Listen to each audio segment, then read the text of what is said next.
ਸਿਆਸਤ, ਵਪਾਰ, ਖੇਡਾਂ ਤੇ ਫਿਲਮ ਜਗਤ ਦੇ ਨਾਲ ਦੇਸ਼ ਦੁਨੀਆ ਦੀ ਹਰ ਵੱਡੀ ਖਬਰ ਦੇ ਲਈ ਹੁਣੇ ਡਾਊਨਲੋਡ ਕਰੋ ਦੇਸ਼ ਦੀ number 1 news app Dainik Savera Times.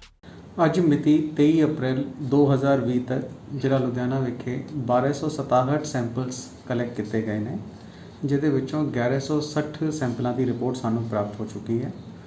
ਇਹਨਾਂ ਵਿੱਚੋਂ 19 ਕੇਸ ਜਿਹੜੇ ਹੈਗੇ ਉਹ ਪੋਜ਼ਿਟਿਵ ਪਾਏ ਗਏ ਨੇ, ਜਿਨ੍ਹਾਂ ਵਿੱਚੋਂ 16 ਜ਼ਿਲ੍ਹਾ ਲੁਧਿਆਣਾ ਨਾਲ ਸੰਬੰਧਿਤ ਨੇ ਤੇ 3 ਕੇਸ ਜਿਹੜੇ ਹੈਗੇ ਬਾਹਰਲੇ ਜ਼ਿਲ੍ਹਿਆਂ ਦੇ ਨਾਲ ਸੰਬੰਧਿਤ ਨੇ। 1141 ਕੇਸ ਜਿਹੜੇ ਹੈਗੇ ਉਹ ਨੈਗੇਟਿਵ ਪਾਏ ਗਏ ਨੇ। ਕੁੱਲ ਮਿਲਾ ਕੇ 5 ਇੱਥੇ ਡੈਥ ਹੋ ਚੁੱਕੀਆਂ ਹਨ, ਜਿਹਦੇ ਵਿੱਚੋਂ 4 ਜ਼ਿਲ੍ਹਾ ਲੁਧਿਆਣਾ ਨਾਲ ਸੰਬੰਧਿਤ ਸੀਗੀਆਂ ਤੇ 1 ਡੈਥ ਜਿਹੜੀ ਸੀਗੀ ਉਹ ਜ਼ਿਲ੍ਹਾ ਲੁਧਿਆਣੇ ਤੋਂ ਬਾਹਰ ਦੀ ਸੀਗੀ। ਕੁੱਲ ਮਿਲਾ ਕੇ ਹੁਣ ਤੱਕ 5 ਪੇਸ਼ੈਂਟ ਜਿਹੜੇ ਹੈਗੇ ਉਹ ਕਿਉਰਡ ਡਿਕਲੇਅਰ ਕੀਤੇ ਜਾ ਚੁੱਕੇ ਨੇ, ਜਿਹਦੇ ਵਿੱਚੋਂ 4 ਜ਼ਿਲ੍ਹਾ ਲੁਧਿਆਣਾ ਨਾਲ ਸੰਬੰਧਿਤ ਨੇ ਤੇ 1 ਕੇਸ ਜਿਹੜਾ ਹੈਗਾ ਬਾਹਰਲੇ ਡਿਸਟ੍ਰਿਕਟ ਦਾ ਹੈ। ਤਾਂ ਕੁੱਲ ਹੁਣ 9 ਕੇਸਿਸ ਯਾਨੀ ਕਿ 8 ਕੇਸ ਜਿਹੜੇ ਹੈਗੇ ਜ਼ਿਲ੍ਹਾ ਲੁਧਿਆਣਾ ਦੇ ਤੇ 1 ਕੇਸ ਜਿਹੜਾ ਹੈਗਾ ਬਾਹਰਲੇ ਡਿਸਟ੍ਰਿਕਟ ਦਾ। ਕੁੱਲ 9 ਕੇਸ ਜਿਹੜੇ ਹੈਗੇ ਉਹ ਐਕਟਿਵ ਕੇਸਿਸ ਹੈਗੇ। ਅੱਜ ਵੀ ਇੱਕ ਪੇਸ਼ੈਂਟ ਜਿਹੜਾ ਹੈਗਾ ਉਹ ਕਿਉਰ ਡਿਕਲੇਅਰ ਕੀਤਾ ਗਿਆ ਹੈਗਾ ਸਿਵਲ ਹਸਪੀਟਲ ਤੋਂ। ਸੈਕਿੰਡ ਨੈਗੇਟਿਵ ਰਿਪੋਰਟ ਆਉਣ ਤੋਂ ਬਾਅਦ ਉਹਨਾਂ ਨੂੰ ਡਿਸਚਾਰਜ ਕੀਤਾ ਜਾ ਰਿਹਾ ਹੈ। ਉਹਨਾਂ ਦੀ ਉਮਰ ਜੇ ਆਪਾਂ ਵੇਖੀਏ ਤਾਂ 70+ ਉਹਨਾਂ ਦੀ ਉਮਰ ਹੈਗੀ ਔਰ ਉਹਨਾਂ ਨੇ ਵੀ ਕੋਵਿਡ ਨੂੰ ਹਰਾਇਆ ਹੈਗਾ। ਕੇਵਲ ਔਰ ਕੇਵਲ ਕੁਝ ਚੀਜ਼ਾਂ ਜਿਹੜੀਆਂ ਅਸੀਂ ਜੇ ਫੋਲੋ ਕਰ ਲਈਏ ਤਾਂ ਇਸ ਬਿਮਾਰੀ ਦੇ ਨਾਲ ਚੰਗੀ ਤਰ੍ਹਾਂ ਆਪਾਂ ਫਾਈਟ ਕਰ ਸਕਦੇ ਹਾਂ। ਇੱਕ ਤਾਂ ਸਭ ਤੋਂ ਜ਼ਿਆਦਾ ਇੰਪੋਰਟੈਂਟ ਜਿਹੜੀ ਚੀਜ਼ ਹੈਗੀ ਉਹ ਹੈਗੀ ਕਿ ਟਾਈਮਲੀ ਇਸ ਬਿਮਾਰੀ ਦਾ ਪਤਾ ਚੱਲ ਜਾਵੇ।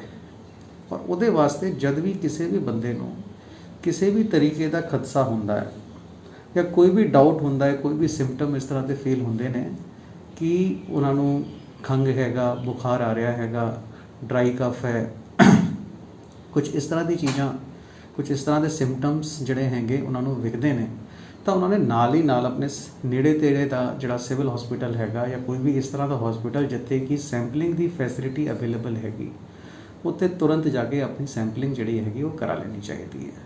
ਕਿਉਂਕਿ ਜਿੰਨਾ ਛੇਤੀ ਤੁਹਾਨੂੰ ਪਤਾ ਚੱਲ ਜਾਊਗਾ, ਇੱਕ ਤਾਂ ਤੁਹਾਨੂੰ ਆਈਸੋਲੇਸ਼ਨ ਜਿਹੜੀ ਹੈਗੀ ਛੇਤੀ ਕਰਤੀ ਜਾਵੇਗੀ, ਤੁਹਾਡੇ ਸਿੰਪਟੋਮੈਟਿਕ ਇਲਾਜ ਵੀ ਜਿਹੜਾ ਹੈਗਾ ਟਾਈਮਲੀ ਚਾਲੂ ਹੋ ਜਾਊਗਾ ਤੇ ਨਾਲ ਹੀ ਨਾਲ ਦੂਜਾ ਜਿਹੜਾ ਸਭ ਤੋਂ ਵੱਡਾ ਫਾਇਦਾ ਹੈਗਾ ਉਹ ਇਹ ਹੈਗਾ ਕਿ ਤੁਸੀਂ ਅੱਗੇ ਆਪਣੇ ਆਪ ਵੱਲੋਂ ਕਿਸੇ ਹੋਰ ਨੂੰ ਇਸ ਚੀਜ਼ ਦੇ ਨਾਲ ਇਨਫੈਕਟ ਨਹੀਂ ਕਰੋਗੇ। ਤਾਂ ਮੇਰੀ ਸਾਰੇ ਕੇ ਸਾਰੇ ਲੁਧਿਆਣਵੀਆਂ ਨੂੰ ਬੇਨਤੀ ਹੈ ਕਿ ਜਿਸ ਵੀ ਬੰਦੇ ਨੂੰ ਕਦੇ ਵੀ ਕਿਸੇ ਵੀ ਤਰ੍ਹਾਂ ਦੀ ਬ੍ਰੈਥਲੈਸਨੈਸ, ਖੰਘ, ਜ਼ੁਕਾਮ, ਹਾਈ ਫੀਵਰ, ਇਸ ਤਰ੍ਹਾਂ ਦੇ ਜਿਹੜੇ ਸਿੰਪਟਮਸ ਹੈਗੇ, ਜਿਹੜੇ ਕੋਵਿਡ ਦੇ ਸਿੰਪਟਮਸ ਹੈਲਥ ਡਿਪਾਰਟਮੈਂਟ ਵੱਲੋਂ ਕਾਫੀ ਪਹਿਲਾਂ ਲੋਕਾਂ ਨੂੰ ਦੱਸੇ ਗਏ ਸੀਗੇ, ਉਹ ਸਾਰੇ ਕੇ ਸਾਰੇ ਸਿੰਪਟਮਸ ਜਿਹੜੇ ਹੈਗੇ ਉਹਨਾਂ ਵਿੱਚੋਂ ਕੋਈ ਵੀ ਸਿੰਪਟਮ ਉਹਨਾਂ ਨੂੰ ਆਉਂਦਾ ਹੈ ਤਾਂ ਨੀਅਰੈਸਟ ਹੈਲਥ ਫੈਸਿਲਿਟੀ ਜਿਹੜੀ ਹੈਗੀ ਉੱਥੇ ਜਾ ਕੇ ਆਪਣਾ ਟੈਸਟ ਜਿਹੜਾ ਹੈਗਾ ਕਰਵਾ ਸਕਦੇ ਨੇ। ਹੁਣ ਇਹ ਟੈਸਟਿੰਗ ਫੈਸਿਲਿਟੀ ਜਿਹੜੀ ਹੈਗੀ ਸਿਵਲ ਹਸਪੀਟਲ ਲੁਧਿਆਣੇ ਦੇ ਵਿੱਚ ਤਾਂ ਅਵੇਲੇਬਲ ਹੈਗੀ ਹੀ ਹੈਗੀ। ਇਸ ਤਰ੍ਹਾਂ ਦਾ ਸੈਂਪਲਿੰਗ ਫੈਸਿਲਿਟੀ ਕਈ ਸਾਰੇ ਹਸਪੀਟਲਾਂ 'ਚ ਅਵੇਲੇਬਲ ਹੈ ਤੇ ਟੈਸਟਿੰਗ ਫੈਸਿਲਿਟੀ ਜਿਹੜੀ ਹੈਗੀ ਉਹ DMC ਹਸਪੀਟਲ ਲੁਧਿਆਣਾ ਦੇ ਵਿੱਚ ਵੀ ਅਵੇਲੇਬਲ ਹੈਗੀ। ਤਾਂ ਇਹ ਚੀਜ਼ਾਂ ਜਿਹੜੀਆਂ ਹੈਗੀਆਂ ਅਸੀਂ ਛੇਤੀ ਕਰ ਲਈਏ ਤਾਂ ਸਾਨੂੰ ਬਹੁਤ ਛੇਤੀ ਇਸ ਬਿਮਾਰੀ ਦਾ ਪਤਾ ਵੀ ਚੱਲ ਜਾਊਗਾ। ਜੇ ਤੁਸੀਂ ਨੈਗੇਟਿਵ ਆ ਜਾਂਦੇ ਹੋ ਤਾਂ ਤੁਸੀਂ ਰਿਲੈਕਸ ਹੋ ਸਕਦੇ ਹੋ, ਬਾਕੀ ਜਿਹੜੇ ਸਿੰਪਟੋਮੈਟਿਕ ਤੁਹਾਡੇ ਇਲਾਜ ਹੈਗੇ ਉਹ ਕਰਾ ਸਕਦੇ ਹੋ। ਔਰ ਜੇ ਪੋਜ਼ਿਟਿਵ ਆ ਜਾਂਦੇ ਹੋ ਤਾਂ ਉੱਥੇ ਆਈਸੋਲੇਸ਼ਨ 'ਚ ਰਹਿ ਕੇ ਆਪਣੀ ਪ੍ਰੋਪਰ ਕੇਅਰ ਕਰਵਾ ਕੇ ਇਸ ਬਿਮਾਰੀ ਨੂੰ ਹਰਾ ਸਕਦੇ ਹੋ। ਕਿਉਂਕਿ ਜਿੰਨੇ ਵੀ ਕੇਸ ਅਭੀ ਤੱਕ ਲੁਧਿਆਣੇ 'ਚ ਆਏ ਨੇ ਜਿਨ੍ਹਾਂ ਦੇ ਵਿੱਚ ਡੈਥ ਹੋਈ ਹੈ, ਉਹ ਕੇਸ ਅਸੀਂ ਦੇਖਿਆ ਹੈ ਕਿ ਬਹੁਤ ਹੀ ਲੇਟ ਸਟੇਜ 'ਤੇ ਸਾਨੂੰ ਪਤਾ ਚੱਲਿਆ ਹੈਗਾ ਕਿ ਪੇਸ਼ੈਂਟ ਜਿਹੜਾ ਸੀਗਾ ਉਹ ਕੋਵਿਡ ਪੋਜ਼ਿਟਿਵ ਸੀਗਾ। ਇਨਫੈਕਟ 1-2 ਕੇਸ ਤਾਂ ਇਹੋ ਜਿਹੇ ਸੀਗੇ ਜਿਹਦੇ ਵਿੱਚ ਸਾਨੂੰ ਉਦੋਂ ਪਤਾ ਚੱਲਿਆ ਜਦ ਪੇਸ਼ੈਂਟ ਦੀ ਡੈਥ ਹੋ ਗਈ ਕਿ ਇਹ ਪੇਸ਼ੈਂਟ ਜਿਹੜਾ ਸੀਗਾ ਉਹ ਕੋਵਿਡ ਪੋਜ਼ਿਟਿਵ ਸੀਗਾ। ਕਿਉਂਕਿ ਜਦ ਤੱਕ ਪੇਸ਼ੈਂਟ ਆਪ ਅੱਗੇ ਨਹੀਂ ਆਉਂਦਾ ਉਦੋਂ ਤੱਕ ਕਿਸੇ ਨੂੰ ਪਤਾ ਨਹੀਂ ਚੱਲੂਗਾ ਕਿ ਉਹ ਬੰਦੇ ਨੂੰ ਕਿਸੇ ਵੀ ਤਰ੍ਹਾਂ ਦੀ ਪ੍ਰੋਬਲਮ ਹੈਗੀ। ਇਹ ਸਕਰੀਨਿੰਗ ਹੈਲਥ ਡਿਪਾਰਟਮੈਂਟ ਵੱਲੋਂ ਲਗਾਤਾਰ ਕੀਤੀ ਜਾ ਰਹੀ ਹੈ। ਕਈ ਸਾਰੇ ਹੌਟ ਸਪੌਟ ਜਿਹੜੇ ਹੈਗੇ ਜਾਂ ਜਿਹੜੇ ਏਰੀਆਜ਼ ਇਹੋ ਜਿਹੇ ਹੈਗੇ ਜਿੱਥੇ ਕਿ ਇਸ ਤਰ੍ਹਾਂ ਦੇ ਪੇਸ਼ੈਂਟਸ ਹੋ ਸਕਦੇ, ਉਹਨਾਂ ਦੀ ਲਗਾਤਾਰ ਸਕਰੀਨਿੰਗ ਹੈਲਥ ਡਿਪਾਰਟਮੈਂਟ ਵੱਲੋਂ ਕੀਤੀ ਜਾ ਰਹੀ ਹੈ। ਹੁਣ ਹੈਲਥ ਡਿਪਾਰਟਮੈਂਟ ਵੱਲੋਂ ਆਪਣੀ ਟੈਸਟਿੰਗ ਕੈਪੈਸਿਟੀ ਵੀ ਜਿਹੜੀ ਹੈਗੀ ਉਹਨੂੰ ਕਾਫੀ ਵਧਾ ਲਿਆ ਗਿਆ ਹੈ। ਤਾਂ ਮੈਨੂੰ ਲੱਗਦਾ ਹੈ ਕਿ ਜ਼ਿਆਦਾ ਤੋਂ ਜ਼ਿਆਦਾ ਲੋਕ ਜੇ ਅੱਗੇ ਆਉਂਦੇ ਹੈ, ਆਪਣੀ ਸਕਰੀਨਿੰਗ ਕਰਾਉਂਦੇ ਹੈ, ਆਪਣੀ ਟੈਸਟਿੰਗ ਕਰਾਉਂਦੇ ਆ ਤਾਂ ਉਹਨਾਂ ਦੇ ਵਾਸਤੇ ਵੀ ਫਾਇਦਾ ਹੋਊਗਾ ਇਸ ਚੀਜ਼ ਦਾ ਤੇ ਨਾਲ ਆਲੇ ਦੁਆਲੇ ਦੇ ਸਮਾਜ ਦੇ ਵਾਸਤੇ ਵੀ ਇਸ ਦਾ ਕਾਫੀ ਫਾਇਦਾ ਹੋਵੇਗਾ। ਇਸ ਤੋਂ ਇਲਾਵਾ ਜਿਵੇਂ ਰਿਲੈਕਸੇਸ਼ਨ 'ਚ ਅਸੀਂ ਦੱਸਿਆ ਸੀਗਾ ਕਿ ਕਈ ਸਾਰੀ ਇੰਡਸਟਰੀਆਂ ਨੇ ਲੁਧਿਆਣੇ ਦੇ ਵਿੱਚ ਆਪਣਾ ਕੰਮ ਜਿਹੜਾ ਹੈਗਾ ਚਾਲੂ ਕਰਤਾ ਹੈਗਾ। ਹੁਣ ਇੰਡਸਟਰੀ ਡਿਪਾਰਟਮੈਂਟ ਵੱਲੋਂ ਆਪਣਾ ਪੋਰਟਲ ਜਿਹੜਾ ਹੈਗਾ ਉਹ ਤਿਆਰ ਕਰ ਲਿਆ ਗਿਆ ਹੈ। pbindustries.gov.in ਤੇ ਲੋਕ ਅਪਲਾਈ ਕਰ ਸਕਦੇ ਹਨ ਜੇ ਉਹ ਇੰਡਸਟਰੀ ਚਲਾਉਣਾ ਚਾਹੁੰਦੇ ਹਨ।